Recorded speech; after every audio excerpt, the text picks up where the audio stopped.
So when it comes down to it, what's really important in Gears of War and any console shooter is that you hit your shots. So what's really important to know about Gears of War Ultimate Edition, unlike Gears 2, 3, and Judgment, the shots actually come out of the very center of your screen as opposed to the barrel of your shotgun. So the reason it's really important to differentiate that is because it could be easy in a third-person shooter to focus on where the gun is or the visual indicator on your screen. Don't worry about that. Focus solely on the center of your screen or where the reticle is on your screen when you're aiming. So what a lot of people don't realize when they're new to Gears is actually where the center of their screen is. Something that helps me a lot is I aim just above my character and to the right, and I hit them bang on every time. Oh yeah! So in every Gears of War match, every player on the field starts with the same exact weapons or the same tools to success. Those are the 4 starting weapons in Gears of War, and it's really important that you focus on really perfecting these weapons because power weapons are important, but these weapons are ultimately going to help you rack up some kills. So the Lancer is more of your medium to long range weapon in Gears of War Versus. You want to use it to support your teammates, to put some long range fire on enemies, and really to rack up the long distance kills in Gears of War. Many players face the challenge of not knowing when to use the Lancer in certain situations. Some people try to only go for chainsaws at close range, some people try to snipe with it from long range. It's about finding that balance where you're always being effective from mid-range, where you get the most use of the Lancer. So if you see one of your teammates in a one-on-one shotgun fight, one thing you can do to help support that teammate is support fire from a distance, get him weak, which is going to allow your teammate to one-shot down him and maybe finish the kill.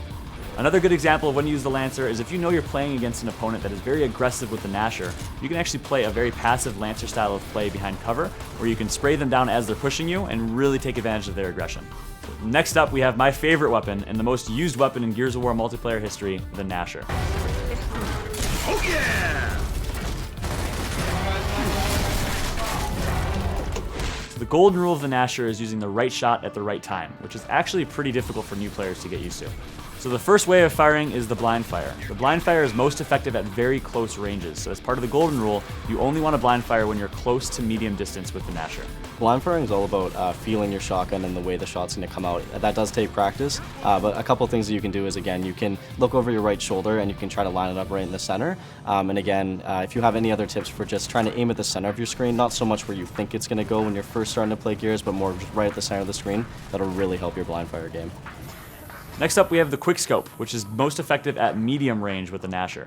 The quickscope is done by quickly pressing left trigger to scope in, and then right trigger to shoot right after, and then releasing both triggers. After using the left trigger, you can use that window of opportunity while your gun's cocking to actually move around cover and try to avoid their shots. Oh yeah! One common mistake that I see all the time when people are using the Gnasher is they try to use the B button too much to get the melee. In Gears of War Ultimate Edition, just like the original, if you get hit, take any damage while you're meleeing, your character will get thrown back and you'll actually get stunned, resulting in death most of the time. So I would definitely stick to shooting the gun more than meleeing with the gun. So your snub pistol, or down on your D-pad, is a really interesting weapon. It's a secondary weapon, but it does a lot of damage. So if I'm playing a game type like King of the Hill or a team deathmatch where I can pick enemies off from a distance, if I down them with my Lancer and again I'm caught in a reload, I can whip out the pistol and quickly secure the kill before continuing on. Another important thing to note, the snub pistol can actually result in a headshot, where the enemy's opponent's head is actually going to explode, resulting in an instant kill as opposed to a down but not out.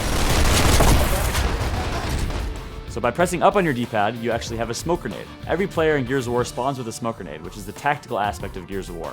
You can use this smoke grenade to help position yourself, your teammates, or to make any coordinated pushes with your team. So if you're going to use the smoke grenade, which is going to be used in many strategies, you start with one in your loadout. You can use it to cover your own push if you want to make sure they can't see you and maybe not get sniped by the sniper rifle. You could use it that way and push effectively without dying. You can also use it to cover your teammates as well.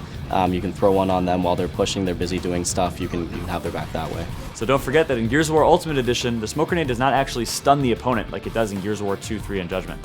So a common mistake made in the game is that players will throw smoke grenades at hills, at power position spots, and that'll actually just deter your own vision as opposed to effectively using the smoke grenade to position yourself.